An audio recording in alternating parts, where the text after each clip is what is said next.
Hello दोस्तों, स्वागत है आपको हमारे चैनल पे। हम लोग आज रिएक्शन ऑफ फिनॉल के बारे में बात करेंगे। उसके पहले वाले हम लोग वीडियो जो देखे थे उसमें हम लोग रिएक्शन ऑफ अल्कोहल कंप्लीट कर लिए थे। यहाँ पे जो है ना, चूंकि फिनॉल जो है आपका बेंजीन रिंग से जुड़ा हुआ है। यहाँ पे आपका ना बेंजीन रिंग होता है, जैसे कुछ इस तरह से आपका बेंजीन रिंग है। इसमें हम लोग ना बेंजीन के ऊपर OH देखते हैं, इसको हम लोग फिनॉल बोलते हैं। तो फिनॉल में ना एरोमेटिक रिंग है, इसीलिए यहाँ पे जो है ना इलेक्ट्रोफिलिक एरोमेटिक सब्स्टिट्यूशन रिएक्शन हम लोग फिनॉल का देखते हैं। यहाँ पे दोस्तों हम लोग देखेंगे ये जो फिनॉल है, ये फिनॉल जो है ना रिएक्शन करता है एरोमेटिक रिंग के कारण। Take place on the aromatic ring are electrophilic substitution reaction, यानी कि यहाँ पे जो रिएक्शन हम लोग देखने वाले हैं फिनॉल के अंदर जो रिएक्शन है, इसको हम लोग बोलते हैं इलेक्ट्रोफिलिक एरोमेटिक सब्स्टिट्यूशन रिएक्शन। ये हम लोग जो है ना क्लास 11 यूनिट 9 में भी हाइड्रोकार्बन के अंदर हम लोग देख चुके हैं। यहाँ पे जो OH ग्रुप है attach to benzene ring activate it towards electrophilic substitution, यानी कि यहाँ पे जो OH ग्रुप जो है ना बेंजीन से लगा हुआ है, ये OH ग्रुप जो है ना मतलब सब्स्टिट्यूशन करवा रहा है, यहाँ पे इलेक्ट्रोफिलिक सब्स्टिट्यूशन करवा रहा है। Also it direct incoming group to ortho and para position, और ये जो है ना मतलब इनकमिंग ग्रुप जो होता है उसको ऑर्थो एंड पैरा पोजिशन पे डायरेक्ट करता है in the ring as this position becomes electron rich. और जब रिजोनेंस होता है तो यहाँ पे ऑर्थो एंड पैरा पोजिशन, क्योंकि इसका इलेक्ट्रॉन रिच होता है, इसीलिए इलेक्ट्रोफाइल को वहीं पे अटैच करने की कोशिश करता है ऑर्थो एंड पैरा पोजिशन पे ये OH group. The resonance structure are shown under acidity of phenol. तो यहाँ पे जो है ना मतलब ये जो रिजोनेंस स्ट्रक्चर है हम लोग इसको एसिडिटी से रिलेट करते हैं कि कैसे जो है ना इसका एसिडिक प्रॉपर्टी जो है ना शो करता है। यहाँ पे हम लोग देखेंगे common electrophilic aromatic substitution reaction taking place in phenol are as flow, यानी कि सबसे पहला जो आपका जो है ना इलेक्ट्रोफिलिक सब्स्टिट्यूशन आपका जो है ना रिएक्शन है एरोमेटिक सब्स्टिट्यूशन, इसमें हम लोग नाइट्रेशन करवाते हैं। नाइट्रेशन में हम लोग जो है ना एक होता है कंसंट्रेटेड नाइट्रिक एसिड के साथ रिएक्शन, एक होता है आपका डाइल्यूट नाइट्रिक एसिड के साथ रिएक्शन। तो हम लोग सबसे पहले नाइट्रेशन में ना डाइल्यूट नाइट्रिक एसिड के साथ देखेंगे लो टेम्परेचर पे। यहाँ पे जो है आपका with dilute nitric acid at low temperature phenol gives mixture of ortho and para nitrophenol, यानी कि आपका ऑर्थो वाला भी देगा और पैरा वाला भी देगा। यहाँ पे आपका फिनॉल है, ये जो है ना फिनॉल को हम लोग रिएक्शन कराते हैं डाइल्यूट HNO3 के साथ में, तो ऑर्थो नाइट्रोफिनॉल बनता है और पैरा नाइट्रोफिनॉल बनता है। लेकिन यहाँ पे जो ऑर्थो एंड पैरा आइसोमर है, ये जो बना है आपका ऑर्थो एंड पैरा आइसोमर, ये जो है कैन बी सेपरेटेड, इसको हम लोग सेपरेट कर सकते हैं बाय स्टीम डिस्टिलेशन। क्योंकि यहाँ पे जो ऑर्थो नाइट्रोफिनॉल है ये स्टीम वोलेटाइल होता है, क्योंकि ऑर्थो नाइट्रोफिनॉल इसके अंदर क्या होता है ना इंट्रा मोलिकुलर हाइड्रोजन बॉन्डिंग देखने को मिलता है, यानी कि एक ही मॉलिक्यूल के अंदर हाइड्रोजन बॉन्डिंग यहाँ पे देखने को मिलता है दोस्तों। और यहाँ पे जो है ना पैरा नाइट्रोफिनॉल में इंटर मोलिकुलर हाइड्रोजन बॉन्डिंग देखने को मिलता है। ये जो इंट्रा मोलिकुलर हाइड्रोजन बॉन्डिंग होता है, इसमें क्या होता है कि यहाँ पे जो है ना आपका जो है ना मतलब एक ही मॉलिक्यूल के अंदर होता है, तो यहाँ पे जो है ना जल्दी जो है ना स्टीम वोलेटाइल होता है और जल्दी जो है ना वेपर बन सकता है ऑर्थो नाइट्रोफिनॉल। लेकिन पैरा नाइट्रोफिनॉल क्या होता है दोस्तों, इंटर मॉलिक्यूल होता है, दो मॉलिक्यूल के बीच में होता है। दो मॉलिक्यूल में बीच में होने के कारण क्या होता है, इसका एसोसिएशन ऑफ मॉलिक्यूल हो जाता है, और ये जो एसोसिएशन ऑफ मॉलिक्यूल है इसीलिए ये आपका स्टीम वोलेटाइल थोड़ा सा कम हो जाएगा, तो इसीलिए इसका वोलेटिलिटी जो है ना लो हो जाएगा। तो ortho nitrophenol is steam volatile, ortho nitrophenol is steam volatile due to intramolecular hydrogen bonding, while para nitrophenol is less volatile due to intermolecular hydrogen bonding which cause association of molecule. यानी कि para जब हम लोग देखते हैं, para nitrophenol में जो है ना एसोसिएशन ऑफ मॉलिक्यूल देखने को मिलता है, इसीलिए यहाँ पे क्या होता है पैरा नाइट्रोफिनॉल में एसोसिएशन ऑफ मॉलिक्यूल होने के कारण पैरा नाइट्रोफिनॉल का जो है आपका मतलब वोलेटिलिटी जो है आपका ये कम होता है, कम वोलेटाइल होता है, लेस वोलेटाइल होता है। लेकिन ऑर्थो नाइट्रोफिनॉल जो है ना मोर वोलेटाइल होता है, क्योंकि इसमें आपका एक ही मॉलिक्यूल के अंदर इंट्रा मोलिकुलर H बॉन्डिंग देखने को मिलता है, और इसके कारण क्या होता है यहाँ पे आपका जो है स्टीम वोलेटाइल ज़्यादा होता है। कुछ इस तरह से होता है दोस्तों। यहाँ पे हम लोग देख रहे हैं, यहाँ पे जो है ना आपका ऑर्थो नाइट्रोफिनॉल है, ऑर्थो नाइट्रोफिनॉल के अंदर आप देखिए एक ही मॉलिक्यूल के अंदर H बॉन्डिंग देखने को मिलता है, और ये जो है आपका इसीलिए इसका स्टीम वोलेटिलिटी ज़्यादा होता है, स्टीम वोलेटाइल ज़्यादा होता है। पैरा नाइट्रोफिनॉल जो है ना एक ये पैरा नाइट्रोफिनॉल है, दूसरा है, तो ये दोनों के बीच में यहाँ पे एसोसिएशन हो रहा है मॉलिक्यूल का, इसीलिए क्या होता है ना इसका स्टीम वोलेटाइल कम होता है ऑर्थो नाइट्रोफिनॉल के कंपैरिजन में। हम लोग नेक्स्ट देखने वाले हैं यहाँ पे अगला जो है कंसंट्रेटेड नाइट्रिक एसिड के साथ रिएक्शन करवाएंगे फिनॉल को। तो जब हम लोग डाइल्यूट के साथ करवाते थे तो डाइल्यूट नाइट्रिक एसिड के साथ में आप देखते थे कि फिनॉल जो है रिएक्शन करने के बाद ऑर्थो नाइट्रोफिनॉल बनाया और पैरा नाइट्रोफिनॉल बनाया। तो इसी तरह से जो है ना हम लोग फिनॉल को dilute nitric acid concentrated nitric acid के साथ जब रिएक्शन करवाते हैं तो यहाँ पे जो है ना आपको 2,4,6 टायर नाइट्रोफिनॉल देखने को मिलता है। ये इसको हम लोग ना पिक्रिक एसिड भी बोलते हैं। ये जो पिक्रिक एसिड है, जब हम लोग with concentrated nitric acid phenol is converted to 2,4,6-triनिट्रोफिनॉल, the product is commonly known as picric acid. Product को हम लोग क्या बोलते हैं, पिक्रिक एसिड प्रोडक्ट यहाँ पे हम लोगों को मिलता है। The yield of the reaction product is poor, यहाँ पे जो यील्ड मिलता है ये रिएक्शन का पुअर होता है। और कुछ इस तरह से ये जो फिनॉल है दोस्तों, कंसंट्रेटेड नाइट्रिक एसिड के साथ जब रिएक्शन करवाते हैं तो हम लोग देखते हैं यहाँ पे 2 4, यहाँ पे हम लोग कुछ इस तरह से देखेंगे, यहाँ पे आपका OH लगा हो तो 1 2 3 4 5 और ये हो गया 6, तो 2 4 6 आपका जो है ना ट्राइनाइट्रोफिनॉल देखने को मिलता है। इसको हम लोग ना पिक्रिक एसिड कहते हैं। Nowadays, picric acid is prepared by treating phenol first with concentrated sulfuric acid। हम लोग आजकल जो है ना फिनॉल जो है ना फिनॉल को ना रिएक्शन करवा देते हैं सल्फ्यूरिक एसिड के साथ में, जो आपको देता है phenol 2,4 disulphonic acid and then with concentrated nitric acid to get 2,4,6-triनिट्रोफिनॉल। Can you write the equation of the reaction involve. मतलब यही कहना चाहता है कि आजकल हम लोग ना मतलब फिनॉल से दूसरा तरीका से भी हम लोग पिक्रिक एसिड बना सकते हैं। इसके लिए हम लोग क्या करते हैं, सबसे पहले फिनॉल लेते हैं, ये आपका फिनॉल है, कुछ इस तरह से आप फिनॉल लीजिए। जब आप कंसंट्रेटेड H2SO4 के साथ रिएक्शन करवाएंगे तो रिएक्शन करने के बाद यहाँ पे क्या बनता है, यहाँ पे आपका कंसंट्रेटेड सल्फ्यूरिक एसिड के साथ रिएक्शन करवा रहे हैं तो ये देता है 2,4 डाइसल्फोनिक एसिड। तो यहाँ पे आपका क्या है, ये आपका फिनॉल है, यहाँ पे आपका जो है ना SO3H दिया और यहाँ पे भी आपका SO3H दिया। तो यानी कि यहाँ कंसंट्रेटेड HNO3 अब लेंगे दोस्तों,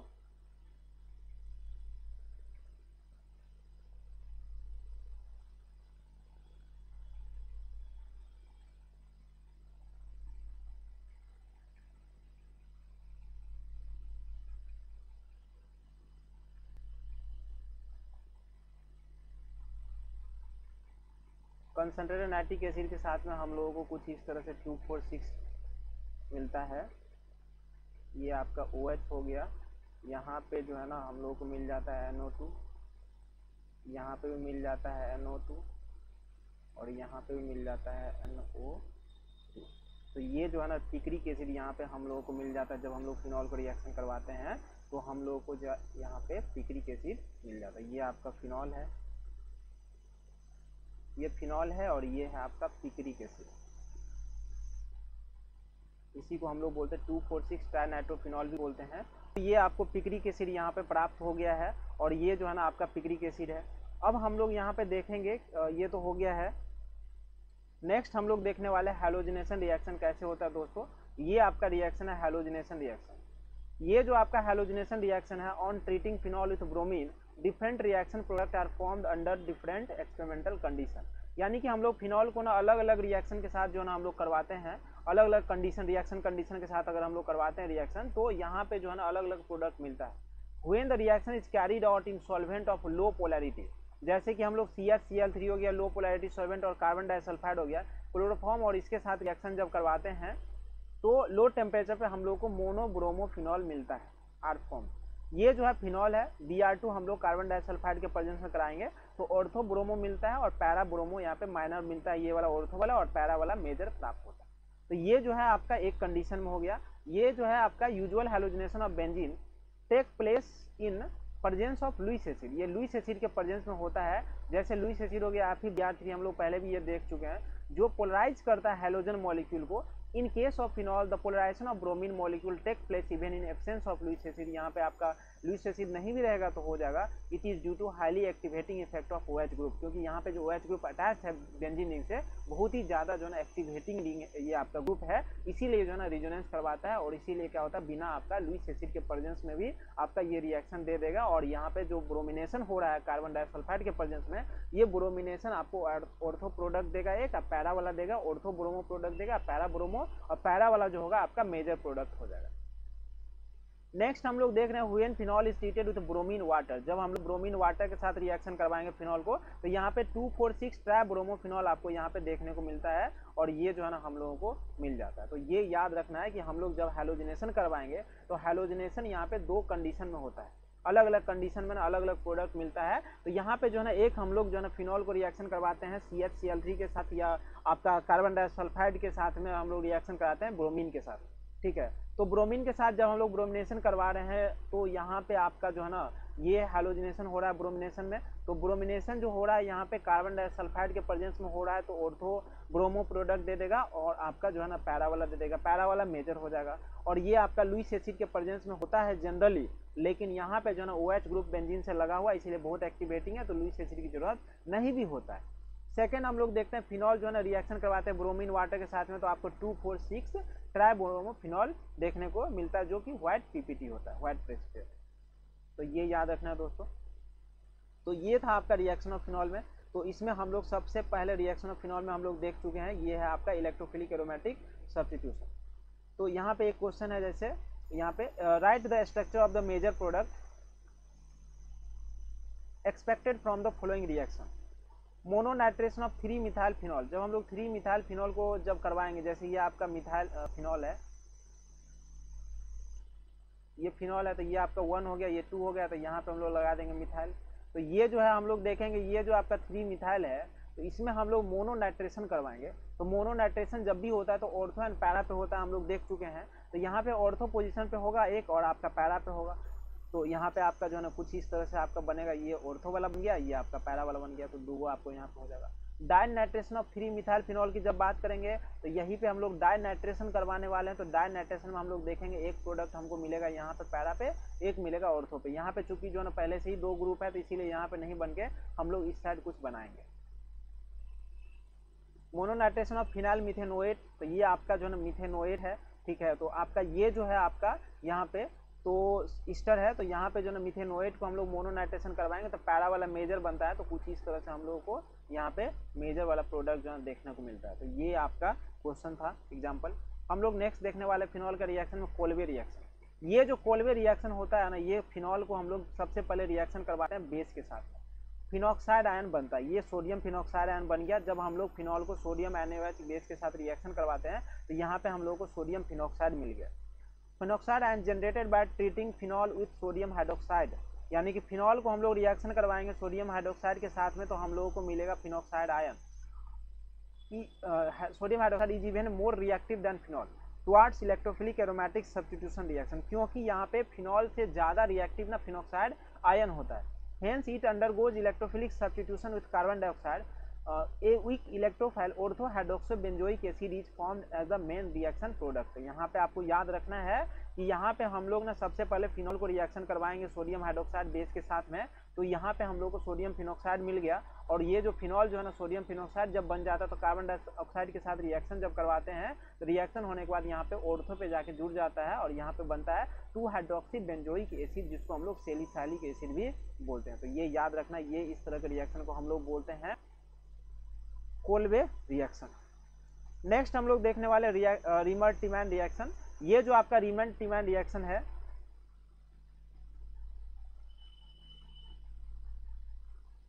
ये जो रीमर-टिमैन रिएक्शन है आपका, हम लोग सबसे पहले फिनॉल को ना रिएक्शन करवाते हैं क्लोरोफॉर्म के प्रेजेंस में with chloroform in the presence of sodium hydroxide. Sodium hydroxide के प्रेजेंस में रिएक्शन करवाते हैं क्लोरोफॉर्म के साथ में। तो हम लोग यहाँ पे देखते हैं कि CHO ग्रुप इंट्रोड्यूस हो गया यहाँ पे ऑर्थो पोजिशन पे।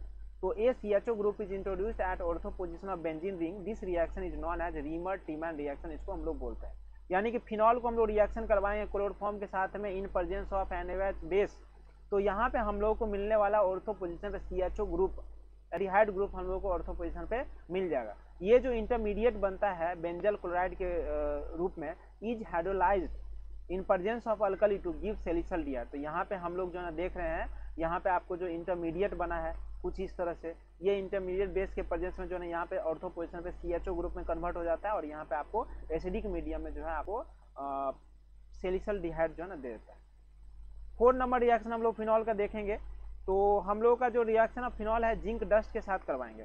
तो ये फिनॉल है, जिंक के साथ जब भी रिएक्शन देगा तो ये बेंजीन में कन्वर्ट हो जाता है। दोस्तों हम लोग पहले भी ये पढ़ चुके हैं, phenol is converted to benzene on heating with zinc dust. तो जब हम लोग जिंक डस्ट के साथ रिएक्शन करवाते हैं फिनॉल को, तो यहाँ पे जो है ना जिंक डस्ट के प्रेजेंस में ये बेंजीन बन जाता है, और ZnO जो है बाहर निकल जाता है। नेक्स्ट हम लोग देखने वाले हैं यहाँ पे ऑक्सीडेशन।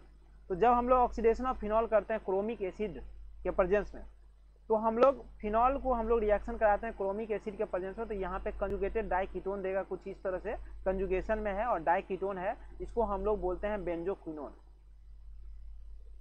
तो ये जो दोस्तों बेंजोक्विनोन है, ये जो बना है यहाँ पे फिनॉल से सोडियम डाइक्रोमेट के प्रेजेंस में, क्रोमिक एसिड के प्रेजेंस में, तो in the presence of air phenol are slowly oxidize to dark colour mixture containing quinone. तो बाद में ये जो है ना बेंजोक्विनोन जो है ना क्विनोन में कन्वर्ट हो जाता है, ये याद रखना है दोस्तों। तो यहाँ तक हम लोग जो है ना रिएक्शन ऑफ फिनॉल को देख चुके हैं। 5 रिएक्शन ऑफ फिनॉल का था। सबसे पहले हम लोग देखें इलेक्ट्रोफिलिक एरोमेटिक सब्स्टिट्यूशन था। यहाँ पे हम लोग डाइल्यूट नाइट्रिक एसिड के साथ में देख लिए, कंसंट्रेटेड नाइट्रिक एसिड के साथ में देख लिए, फिर हम लोग हैलोजिनेशन देख लिए, फिर हम लोग उसके बाद जो है ना 2 नंबर पे आता है कोल्बे रिएक्शन भी देख लिए। यहाँ पे हैलोजिनेशन देख लिए, कार्बन डाइसल्फाइड के प्रेजेंस में आपका जो है ना ऑर्थो एंड पैरा प्रोडक्ट मिल रहा था। यहाँ पे फिर हम लोग देख लिए यहाँ पे 2 ब्रोमो, यहाँ पे आपका जो है ना फिनॉल 2,4,6 ट्राइब्रोमो फिनॉल यानी कि टिकरिक एसिड यहाँ पे बनता है, ये भी देख चुके हैं हम लोग दोस्तों। यहाँ पे डाइल्यूट नाइट्रिक एसिड वाला भी देख ही लिया, नाइट्रेशन इलेक्ट्रोफिलिक एरोमेटिक सब्स्टिट्यूशन में, और सेकंड हैलोजिनेशन भी हो गया। हम लोग इसका जो है ना सेकंड देखने वाले हैं इलेक्ट्रोफिलिक एरोमेटिक सब्स्टिट्यूशन के बाद कोल्बे रिएक्शन। यहाँ पे जो है ना हम लोग सोडियम फिनॉक्साइड पहले बनाते हैं, फिनॉल को जब रिएक्शन करवाते हैं सोडियम हाइड्रोक्साइड के साथ में, और जब हम लोग सोडियम फिनॉक्साइड बना देते हैं फिर हम लोग जो है ना बेंजोइक एसिड का यहाँ पे देखते हैं 2 हाइड्रोक्सी बेंजोइक एसिड जो है ना फॉर्मेशन होता है, जिसको हम लोग सैलिसाइलिक एसिड भी बोलते हैं कार्बन डाइऑक्साइड के प्रेजेंस में। नेक्स्ट हम लोग देखने वाले रीमर टीमर रिएक्शन को। तो इसमें जो है ना आपका फिनॉल को रिएक्शन करवाते हैं क्लोरोफॉर्म के साथ में, ये भी बेसिक मीडियम में करवाते हैं। तो हम लोग ऑर्थो पोजीशन पे जो है ना ऑर्थो पोजीशन पे एल्डिहाइड ग्रुप का एडिशन करवा देते हैं, ये याद रखना। CHO ग्रुप ऐड हो जाएगा ऑर्थो पोजीशन पे, यानी कि सैलिसल्डिहाइड बन जाएगा। हम लोग जब जिंक डस्ट के साथ रिएक्शन करवाएंगे फिनॉल को, तो ये बेंजीन में सिंपली कन्वर्ट हो जाएगा। जब हम लोग जो ऑक्सीडेशन करवाएंगे फिनॉल को, तो ऑक्सीडेशन करने के बाद जैसे क्रोमिक एसिड के साथ करवाएंगे, जैसे सोडियम डाइक्रोमेट Na2CO2O7 के साथ करवाएंगे, तो यहाँ पे जो है ना आपको बेंजोक्विनोन में कन्वर्ट हो जाएगा दोस्तों। तो ये जो रिएक्शन था फिनॉल का हम लोग देख चुके हैं। अब हम लोग जो इंटेक्स क्वेश्चन करने वाले हैं, चलिए हम लोग इसको देख लेते हैं। 7.6 देख लेते हैं। इसमें जो है सबसे पहले दिया हुआ 7.6 में बोलता है give structure of the product you would expect when each of the following alcohol react with HCl, ZnCl2, HBr और SOCl2। यानी कि हम लोग को सबसे पहले ब्यूटेनॉल के साथ रिएक्शन करवाना है, फिर 2 मिथाइल ब्यूटेन 2ऑल के साथ रिएक्शन करवाना है। जब हम लोग ब्यूटेनॉल के साथ रिएक्शन करवाते हैं तो आपको पता है कि हम लोग HCl के साथ जब रिएक्शन करवाएंगे, ये लुकास रिएजेंट है। लुकास रिएजेंट जो है ना प्राइमरी अल्कोहल के साथ में टर्बिडिटी कभी नहीं देता है। टर्शियरी अल्कोहल के साथ में हम लोग पढ़ चुके हैं, टर्बिडिटी तुरंत देता है, इमीडिएटली देता है, और सेकेंडरी के साथ में टर्बिडिटी 5 से 10 मिनट लगता है। तो यहाँ पे प्राइमरी अल्कोहल है तो टर्बिडिटी कभी नहीं देगा, इसीलिए हम लोग लिख दिए इसका नो रिएक्शन। सेकेंड है आपका HBr के साथ रिएक्शन करवाएंगे, तो HBr आपको पता ही है कि H प्लस और Br माइनस में टूटता है, और यहाँ से जो OH है ये आपको माइनस जो है ना चला जाएगा, OH माइनस बन के बाहर निकल जाएगा, तो यहाँ पे कार्बन पे प्लस चार्ज आ जाएगा। कार्बन पे प्लस Br माइनस के साथ रिएक्शन करेगा और यहाँ पे ना Br जाके जुड़ जाएगा। फिर हम लोग जो है ना OH और ये H को देख पानी बन के बाहर निकल जाएगा। थर्ड है C नंबर में SOCl2 के साथ में थायोनाइल क्लोराइड के साथ रिएक्शन करवाते हैं। हम लोग पहले ही प्रिपरेशन ऑफ अल्काइल आयन में पढ़ चुके हैं। यहाँ पे हम लोग को दिखता है SO2 गैस और HCl गैस, 2 गैस बाहर निकल जाता है जब हम लोग इसके साथ रिएक्शन करवाते हैं अल्कोहल के साथ में। तो यहाँ पे हम लोग अल्कोहल के साथ रिएक्शन करवाएंगे तो यहाँ पे Cl आके जुड़ जाएगा और यहाँ पे जो है SO2 गैस बाहर निकल जाता है और HCl गैस बाहर निकल जाता है। सेकेंड है हमारे पास 2 मिथाइल ब्यूटेन 2ऑल। ये जो आपका 2 मिथाइल ब्यूटेन 2ऑल है, ये सेकेंडरी अल्कोहल है दोस्तों। HCl के साथ रिएक्शन सेकेंडरी अल्कोहल बहुत अच्छा से करेगा और यहाँ पे OH ग्रुप चला जाएगा और इसके जगह पे Cl ग्रुप लग जाएंगे। यहाँ पे आपका HBr के साथ भी रिएक्शन करवाएंगे तो ये OH कार्बन जो है ना कार्बन पर से OH चला जाएगा और यहाँ पे आकर Br जुड़ जाएगा, बाकी सब इसी तरह से रहेंगे। और SOCl2 के साथ रिएक्शन करवाएंगे तो यहाँ पे Cl ग्रुप जुड़ जाएगा और यहाँ पे आपका बाकी सब ऐसे ही रहेंगे। तो ये जो आपका रिएक्शन था प्रिपरेशन ऑफ अल्काइल आयन में हम लोग पहले से ही ये देख चुके हैं। नेक्स्ट हम लोग 7.7 पे देखेंगे। तो ये जो आपका रिएक्शन है predict the major product of acid catalyse dehydration of 1 methyl cyclohexanol और सेकेंड है ब्यूटेन 1ऑल। तो यहाँ पे हम लोग सबसे पहले देखते हैं ये जो रिएक्शन है, यहाँ पे फर्स्ट में 1 मिथाइल साइक्लोहेक्सेनॉल। तो ये जो आपका 1 मिथाइल साइक्लोहेक्सेनॉल है, ये हम लोग जब इसका हाइड्रेशन करवाएंगे तो हाइड्रेशन करने के बाद क्या हो जाएगा, यहाँ पे OH माइनस जो ना चला जाएगा, तो जाने के बाद क्या आ जाएगा, यहाँ पे पॉजिटिव चार्ज आ जाएगा। ये जो पॉजिटिव चार्ज है ये आपका जो है ना हाइड्रोजन यहाँ से भी जा सकता है, हाइड्रोजन ऊपर वाला कार्बन से भी जा सकता है, हाइड्रोजन इधर से भी जा सकता है, 3 तरफ से है। तो नीचे वाला जो 2 है आपको ये वाला और ये जो साइक्लिक रिंग में है, यहाँ से जब हाइड्रोजन जाएंगे और जो आपका ये वाला कार्बन है तो यहाँ पे ना कुछ इस तरह से आपका जो है ना एल्कीन बनेगा। ये जो आपका एल्कीन बनता है एसिड कैटालाइज रिएक्शन में, हम लोग डिहाइड्रेशन में पहले ही देख चुके हैं कि एल्कीन बनता है। तो यहाँ पे अगर कार्बन आपका जो है ना यहाँ पे 1 नंबर कार्बन रहेगा पॉजिटिव वाला, और हाइड्रोजन जो है ना सेकेंड वाला कार्बन इधर रिंग से ही निकलेगा इधर या इधर से, तो कुछ इस तरह से आपका एल्कीन बनेगा। दूसरा कंडीशन होता है दोस्तों, अगर ऊपर वाला कार्बन से अगर हाइड्रोजन चला जाता है तो कुछ इस तरह से बनेगा। तो ऊपर वाला कार्बन से जब हाइड्रोजन जाएगा तो यहाँ पे डबल बॉन्ड आ जाएगा और ये वाला रिंग बनेगा, और जब बगल वाला कार्बन से जब हाइड्रोजन चला जाएगा तो कुछ जो है ना बगल में आपका रिंग के अंदर जो है ना डबल बॉन्ड देखने को मिलता है। अब हम लोग देखते हैं सेटजेप रूल के अनुसार से कि जो मोर स्टेबल एल्कीन होगा हम लोग उसको जो है ना मेजर बोलेंगे। तो यहाँ पे जो आपका एल्कीन है डबल बॉन्ड कार्बन के बगल वाला कार्बन में जब देखेंगे तो यहाँ पे 2 अल्फा एच है, इधर 2 अल्फा एच है, यानी कि टोटल 4 अल्फा एच है। जब हम लोग इधर देखेंगे तो यहाँ पे 2 अल्फा एच है, इधर 2 अल्फा एच है, ऊपर में 3 अल्फा एच है, यानी कि टोटल 7 अल्फा एच है। तो हम लोग देखेंगे ये वाला एल्कीन जो है ना मेजर है क्योंकि अल्फा एच ज्यादा है। तो हम लोग जो है ना जीओसी में पढ़ चुके अल्फा एच जिसका ज्यादा होता है वो एल्कीन ज्यादा स्टेबल होता है। तो यहाँ पे जो है ना 7 अल्फा एच है, तो यहाँ पे मेजर प्रोडक्ट हो जाएगा नीचे वाला। हम लोग यहाँ पे देखेंगे ब्यूटेन 1 ऑल के अंदर, तो यहाँ पे OH चला गया तो यहाँ पे पॉजिटिव चार्ज आ जाएगा। तो यहाँ पे हम लोग देखते हैं कि जब जो आपका ये कार्बन है जस्ट बगल वाला हाइड्रोजन से लेगा तो यहाँ पे डबल बॉन्ड आ जाएगा इस तरह से। यहाँ पे बगल वाला जो है ना हाइड्रोजन जब दिया इलेक्ट्रॉन H+ बन के बाहर निकल गया, तो यहाँ पे ना इसमें डबल बॉन्ड यहाँ पे आपको आ जाएगा, और ये H+ और OH जो यहाँ से निकला था ये पानी बन के बाहर निकल जाएंगे दोस्तों। अगला हम लोग देखने वाले नेक्स्ट, ये जो नेक्स्ट है इसमें क्या हो सकता है कि कार्बोकेटायन का रीअरेंजमेंट हो सकता है। रीअरेंजमेंट यहाँ पे हाइड्रोजन शिफ्ट कर देंगे, यहाँ से अगर हाइड्राइड शिफ्ट हम लोग करवा देते हैं, ये H- अगर यहाँ से हट करके H- यहाँ चला जाएगा तो यहाँ पे कार्बन पे पॉजिटिव चार्ज आ जाएगा। तो जब हम लोग हाइड्राइड शिफ्ट करवाते हैं, यानी कि हम लोग जब कार्बोकेटायन का रीअरेंजमेंट पढ़े हैं 11th क्लास में यहाँ पे जीओसी में, तो जब कार्बोकेटायन का रीअरेंजमेंट जब हम लोग यहाँ पे करेंगे तो रीअरेंजमेंट होने के बाद यहाँ पे बीच में कार्बोकेटायन आ जाएगा, कुछ इस तरह से बन जाएगा दोस्तों। तो यहाँ पे जब हम लोग यहाँ पे कार्बोकेटायन बना है तो इसके बगल में या उधर देखेंगे, इधर तो पहले हम लोग कर चुके हैं, अगर बगल में देखेंगे इस साइड में तो यहाँ पे डबल बॉन्ड आ जाएगा, कुछ इस तरह से प्रोडक्ट बनेंगे। और यहाँ पे 3 अल्फा एच इधर है और 3 अल्फा एच इधर है बगल वाला कार्बन, यहाँ भी टोटल यहाँ पे 6 अल्फा एच यहाँ पे देखने को मिलता है। और यहाँ पे ऊपर वाला केस में 2 ही अल्फा एच था, इसीलिए नीचे वाला जो है ना आपका मेजर बनेंगे, ऊपर वाला माइनर बनेगा। ये सेटजेप रूल बताता है दोस्तों। तो ये भी बहुत ही आसान था, ज्यादा टफ नहीं था। 7.8 नंबर पे आते हैं हम लोग। Ortho and para nitrophenol are more acidic than phenol, draw the resonance structure of the corresponding phenoxide ion. Phenoxide ion कैसे बनता है दोस्तों, आप तो पहले ही हम लोग देख चुके हैं। यहाँ पे जो ना फिनॉल है, फिनॉल को हम लोग जो है ना रिएक्शन करवाते हैं, जब H+ जो है ना बाहर निकलता है तो H+ बाहर निकलने के बाद कुछ इस तरह से जो है ना आपका फिनॉक्साइड आयन यहाँ पे जो दिख रहा है O- जो है ना यहाँ पे बनता है कुछ इस तरह से। बेंजीन के ऊपर जो है ना O- लग जाएगा तो फिनॉक्साइड आयन हम लोग उसको बोलते हैं। तो यहाँ पे जो फिनॉक्साइड आयन बना है दोस्तों, यहाँ पे फिनॉक्साइड आयन रिजोनेंस करेगा।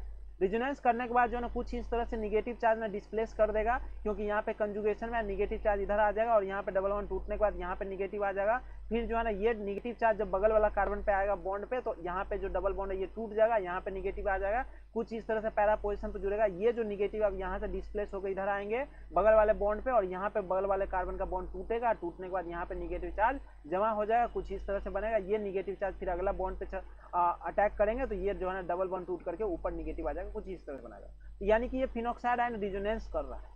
अगला हम लोग देख रहे हैं ऑर्थो एंड पैरा नाइट्रोफिनॉल की बात करेंगे, तो यहाँ पे ऑर्थो पोजीशन पे NO2 ग्रुप लगा हुआ है दोस्तों। तो यहाँ पे हम लोग देखेंगे ये जो आपका ऑर्थो पोजीशन पे NO2 ग्रुप लगा हुआ है, तो ये तो नाइट्रोजन ऑक्सीजन कोऑर्डिनेट बॉन्ड में तो रिजोनेंस नहीं करेंगे, लेकिन यहाँ पे जो निगेटिव चार्ज है यहाँ पे जब बॉन्ड पे अटैक करेगा तो यहाँ पे डबल बॉन्ड आ जाएगा, और ये जो डबल बॉन्ड है ये टूट करके इधर जो है ना आपका जो है यहाँ पे नाइट्रोजन के पास जो है ना निगेटिव चार्ज आ जाएगा।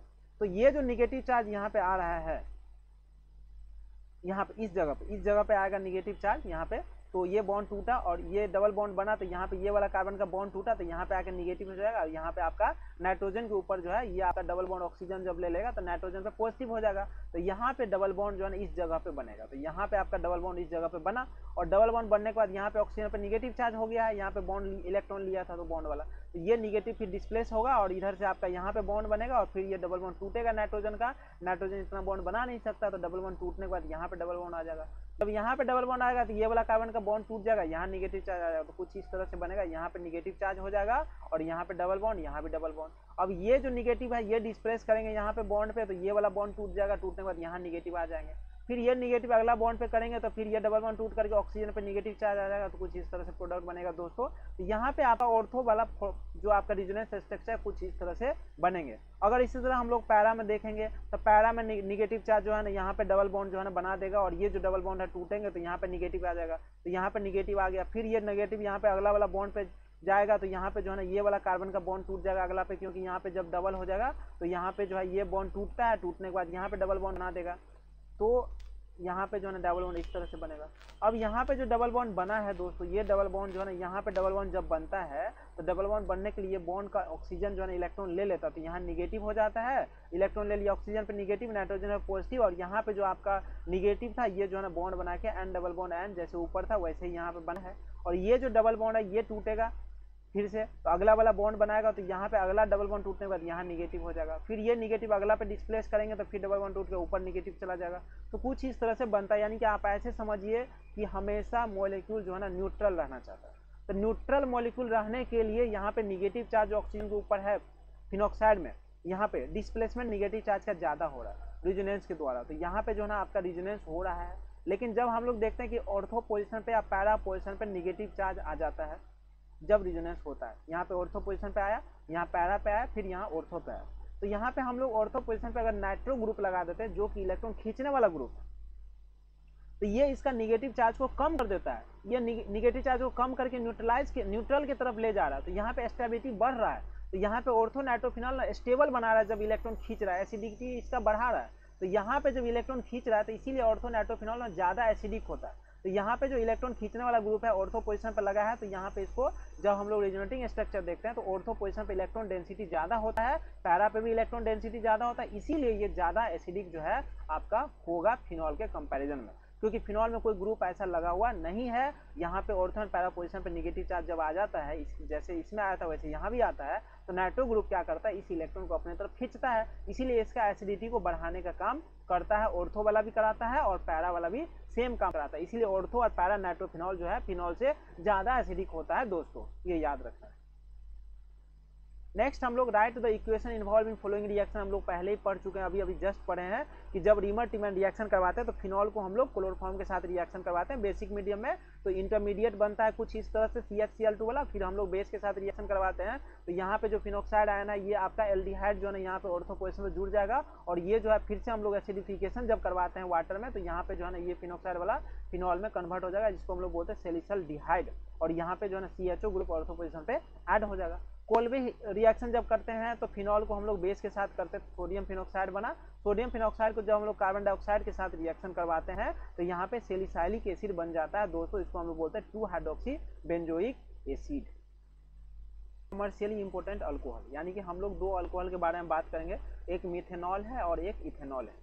ये जो 2 इंपोर्टेंट अल्कोहल है, कमर्शियली इंपोर्टेंट अल्कोहल है, हम लोग इसका कमर्शियली बहुत ज़्यादा यूज करते हैं। फर्स्ट है आपका मिथेनॉल। मिथेनॉल जैसे कि आप जानते हैं CH3OH होता है, ये आपका CH3OH है, are known as wood spirit, इसको हम लोग वुड स्प्रिट भी बोलते हैं, was produced by destructive distillation of wood. Wood का डिस्ट्रक्टिव डिस्टिलेशन जब हम लोग करवाते थे तो उस समय में हम लोगों को यहाँ पे मिथेनॉल मिला था। Today most of the methanol is produced by catalytic hydrogenation of carbon monoxide at high pressure. हम लोग आजकल जो मिथेनॉल बनाते हैं, जब हम लोग कार्बन मोनोऑक्साइड को हम लोग जो है ना रिएक्शन करवाते हैं कैटालिटिक, इसको जो है ना रिएक्शन करवाते हैं कैटालिटिक हाइड्रोजनेशन, यहाँ पे कैटालिटिक हाइड्रोजनेशन करवाते हैं, यहाँ पे हाइड्रोजन के साथ रिएक्शन करवाते हैं तो कार्बन मोनोऑक्साइड का, तो यहाँ पे हम लोग को हाई प्रेशर और हाई टेम्परेचर के बाद यहाँ पे हम लोग मिथेनॉल जो है प्राप्त करते हैं। तो most of methanol is produced by catalytic hydrogenation of carbon monoxide at high pressure and temperature and in presence of zinc oxide CrO3 chromic oxide, यानी कि ज़ैडानो Cr2O3 कैटलिस्ट के प्रेजेंस में जब रिएक्शन करवाते हैं हाई टेम्परेचर प्रेशर पे carbon monoxide को, तो यहाँ पे कैटालिटिक हाइड्रोजनेशन जब होता है तो मिथेनॉल हम लोगों को प्राप्त होता है। मिथेनॉल जो है दोस्तों ये कलरलेस लिक्विड है, याद रखना है, बॉयल करता है 337 केल्विन पे। It is highly poisonous in nature, बहुत ही ज़्यादा पॉइजनस होता है। Injection of even a small quantity of methanol, आप बहुत ही कम अमाउंट में भी अगर आप इंजेक्ट मतलब थोड़ा सा भी आप जो है ना ले लेते हैं तो यहाँ पे मिथेनॉल जो है ना आपको ब्लाइंडनेस कॉज करवा देगा, और large quantity causes even death. अगर ज़्यादा लेते हैं तो आप जो है ना डेथ हो जाएगा आपका। मिथेनॉल जो है आपका यूज करते हैं हम लोग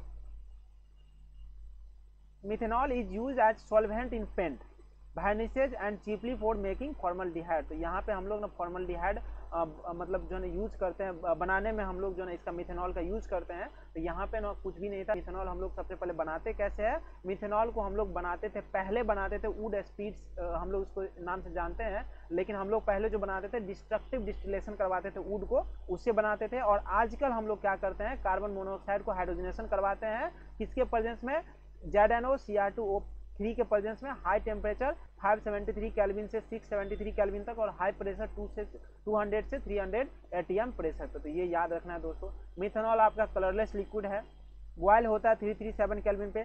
ये बहुत ही ज़्यादा पॉइजनस होता है, थोड़ा सा भी अगर अमाउंट में कोई भी आदमी अगर लेता है तो आपका जो ना ब्लाइंडनेस हो सकता है उसको, और अगर ज़्यादा लेता है तो उसका डेथ हो सकता है। हम लोग इसका ना मिथेनॉल का यूज करते हैं सॉल्वेंट, पेंट में यूज करते हैं सॉल्वेंट के रूप में, वार्निशेज हो गया आपका जो है ना मतलब फॉर्मल्डिहाइड बनाने में भी यूज करते हैं, ये सब जगह पे इसका यूज होता है मिथेनॉल का। सेकेंड आता है इथेनॉल दोस्तों। इथेनॉल आपका इसका फार्मूला होता है C2H5OH, ये जो obtain commercially bye fermentation, fermentation के द्वारा जो है कॉमर्शियली हम लोग ऑब्टेन करते हैं। Oldest method is from sugar, पहले शुगर से बनाया जाता था, ओल्डेस्ट मेथड है ये। The sugar in molasses, sugarcane और fruit such as grapes is converted to glucose, यानी कि इसका जो शुगर होता है ग्लूकोज और फ्रूक्टोज में कन्वर्ट हो जाता है, of which the molecular formula होता है C6H12O6 in presence of enzyme, invertase enzyme के प्रेजेंस में ये ग्लूकोज में टूट जाता है। Glucose and fructose undergo fermentation in presence of another enzyme जाइमेज, जाइमेज के प्रेजेंस में जो है ये टूट करके जो which is found in east, ये जो है ना आपका सबसे पहले जो आजकल भी बनता है, ये आप जो है ना इथेनॉल बनाना चाहते हैं तो सबसे पहले जो है ना हम लोग क्या करते हैं इसको, जो आपका ग्रेप्स है, फ्रूट है, जिसमें ना शुगर ज़्यादा होता है, मोलेसेस, शुगर केन, तो इसको हम लोग ना पहले कन्वर्ट कर देते हैं ग्लूकोज में, फ्रुक्टोज में। फिर हम लोग ग्लूकोज फ्रुक्टोज को जो है ना जाइमेज एंजाइम की मदद से, ये जो ग्लूकोज में तोड़ते हैं इन्वर्टेज एंजाइम की मदद से तोड़ते हैं, और अब हम लोग ग्लूकोज फ्रुक्टोज को जाइमेज एंजाइम के साथ जब रिएक्शन करवाते हैं तो हम लोग को ना इथेनॉल प्राप्त हो जाता है। इसका सबसे ज़्यादा यूज होता है वाइन मेकिंग में। Grapes are source of sugar and yeast, in wine making grapes are source of sugar and yeast, as grapes ripen the quantity of sugar increases, जब पूरा पक जाता है तो शुगर का क्वांटिटी बढ़ जाता है। And east grows on water skin, और उसके ग्रेप्स के ऊपर जो है ना ईस्ट ग्रो कर जाता है। When grapes are crushed sugar and enzyme come in contact and fermentation start हो जाता है अपने आप। Fermentation take place in anaerobic condition में करवाया जाता है, यानी कि एब्सेंस ऑफ एयर में होता है। Carbon dioxide is release during fermentation. The action of zymase is inhibited once the percentage of alcohol formed exceed 14%, यानी कि जब 14% से जो एक्सीड कर जाता है तो जाइमेज को हम लोग यूज नहीं करते हैं। If air gets into fermentation mixture, अगर हवा चला जाएगा, ऑक्सीजन ऑफ एयर ऑक्सीडाइज कर देगा इथेनॉल को इथेनोइक एसिड में, जो कि आपका which in turn destroys the taste of alcoholic drink. तो अगर कोई अल्कोहलिक ड्रिंक है तो यहाँ पे इसका टेस्ट जो है ना खराब हो जाएगा, इसीलिए हम लोग अनएरोबिक कंडीशन में कराते हैं, क्योंकि जब ऑक्सीजन चला जाएगा तो ऑक्सीजन के प्रेजेंस में ये क्या हो जाता है, कार्बन जो है ना इसका आपका ऑक्सीडाइज हो जाता है। ऑक्सीडाइज होने के बाद जो इथेनॉल इथेनोइक एसिड में कन्वर्ट हो जाता है। इथेनॉल आपका कलरलेस लिक्विड है दोस्तों, with boiling point 351 Kelvin. It is used as a solvent in paint industry and in preparation of a number of carbon compounds. The commercial alcohol is made unfit for drinking by mixing it in it some copper sulfate to give it a color. हम लोग इसमें जो है ना commercial alcohol जो बनाते हैं उसको तुरंत जो है ना पीने के लिए, ड्रिंकिंग के लिए यूज नहीं किया जाता है। हम लोग सबसे पहले कॉपर सल्फेट मिलाते हैं, कलर मिलाते हैं, एंड प्रीडिन यूज करते हैं। And pyridine a foul smelling liquid, it is known as denaturation of alcohol, यानी कि अल्कोहल जो है ना रिएक्टिव ना हो। अभी जो अल्कोहल बना है ये रिएक्टिव है, हम लोग इसका रिएक्टिविटी को खत्म कर देते हैं, डीनेचर कर देते हैं, उसके बाद जो है ना ये ड्रिंकिंग के लिए बनता है दोस्तों। Nowadays large quantity of ethanol are obtained by hydration of ethene, तो हम लोग हाइड्रेशन ऑफ इथीन से भी इथेनॉल जो है ना बना सकते हैं। तो अब हम लोग ने यहाँ से बात करने वाले ईथर के बारे में। यहाँ पे हम लोग सबसे पहले ना प्रिपरेशन ऑफ ईथर की बात करेंगे। जैसे हमको पता ही है कि ईथर जो होता है RO, और यहाँ पे ना R बनता है तो ईथर होता है, यानी कि ऑक्सीजन के दोनों तरफ अल्काइल ग्रुप लगा रहेगा तो हम लोग उसको ना ईथर बोलते हैं। ईथर का प्रिपरेशन में सबसे पहले हम लोग जो मेथड यूज करते हैं उसको बोलते हैं bye dehydration of alcohol.